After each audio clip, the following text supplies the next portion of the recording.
कोई ऐसा स्टूडेंट है बिल्कुल नॉर्मल फैमिली से जो कि अपनी 11th-12th की स्कूलिंग है, उसके साथ साथ जो इंस्टीट्यूट्स ज्वाइन नहीं कर पाते, बड़े इंस्टीट्यूट्स हैं जो कि आपके प्रिपरेशन के लिए होते हैं, उनको ज्वाइन नहीं कर पाते, तो वो ऐसे स्टूडेंट्स को क्या करना चाहिए, किस तरह से अपनी प्रिपरेशन करनी चाहिए, इस टॉपिक पे आज हम बात करने वाले हैं। So let's start my video. This is Prachi Pandey, BMA second year student. Okay, तो अगर कोई स्टूडेंट है वो अफोर्ड नहीं कर पाते, ऐसी महंगी इंस्टीट्यूट्स हैं, बहुत सारे इंस्टीट्यूट्स हैं आपको पता है जो कि हम अफोर्ड नहीं कर सकते, फिर भी उसको प्रिपरेशन करनी है, क्योंकि कितने लोग माइंड में ये होता है ना कि हमने यार इंस्टीट्यूट ज्वाइन नहीं करी है तो हमारी कंसिस्टेंसी नहीं है। क्योंकि क्या होता है, इंस्टीट्यूट आप जाते हो जो पढ़ाया जाता है उस कंसिस्टेंसी से हम अपनी पढ़ाई करते हैं, तो एक हमारे पास कंसिस्टेंसी, एक शेड्यूल प्रॉपर होता है, ठीक है। एक टीचर, अच्छे टीचर्स होते हैं, अच्छे कॉन्सेप्ट्स होते हैं जिससे कि हमारे अच्छी हेल्प होती है। बट फिर भी अगर जो अफोर्ड नहीं कर पा रहा है वो क्या कर सकते हैं? ऐसा तो नहीं कि जो अफोर्ड नहीं करते वो नीट की प्रिपरेशन नहीं करते, वो डॉक्टर नहीं बन सकते, अच्छे मार्क्स सिक्योर नहीं कर सकते, तो ऐसा नहीं है, ठीक है। तो आपको क्या करना चाहिए?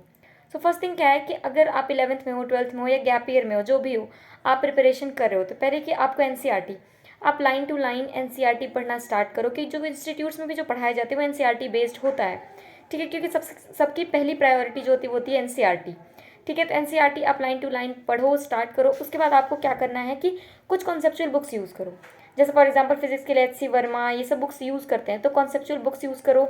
उससे पहले अपने कॉन्सेप्ट सारे क्लियर करो। ओके, थर्ड आता है आपका PYQs। आपको PYQs डेली सॉल्व करने हैं, तीनों सब्जेक्ट में आप एक शेड्यूल बना लो कि आपको PYQs कितने डेली बेसिस पे सॉल्व करने हैं, ठीक है। डेली अब आप एक शेड्यूल बना लो, क्योंकि अगर आप कोचिंग इंस्टीट्यूट ये सब ज्वाइन करते हो तो आपके टेस्ट होते हैं, वीकली मंथली टेस्ट होते हैं, तो एक प्रैक्टिस चलती रहती है। तो अगर आपने इंस्टीट्यूट ज्वाइन नहीं किया है तो आप अपनी प्रैक्टिस को कंटिन्यू करो, एक शेड्यूल बनाओ। तो आपको PYQs डेली करने हैं। नेक्स्ट आपका होता है क्या, टाइम टेबल।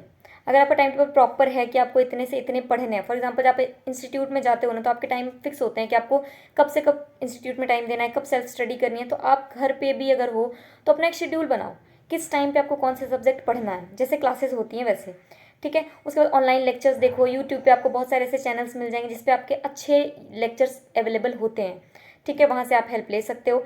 नेक्स्ट है आपके मॉक टेस्ट।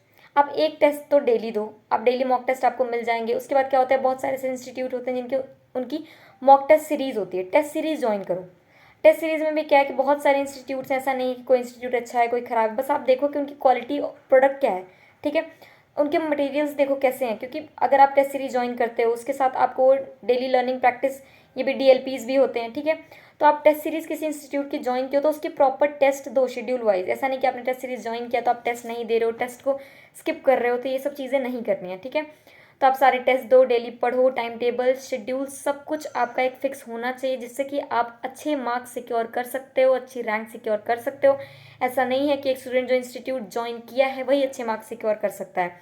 आप भी अपने ड्रीम्स को ट्रू कर सकते हो, ड्रीम्स पूरे कर सकते हो आप अच्छे से, अगर आप कंसिस्टेंस हो, अपनी पढ़ाई में लगे हो, टेस्ट सीरीज सॉल्व कर रहे हो, तो सब कुछ पॉसिबल है। ओके, तो अगर आप हमारे चैनल पे नए हैं तो हमारे चैनल को सब्सक्राइब करिए, हमारे वीडियोस को लाइक करिए, हमारे टेलीग्राम चैनल को भी ज्वाइन करिए। Thanks for watching my videos.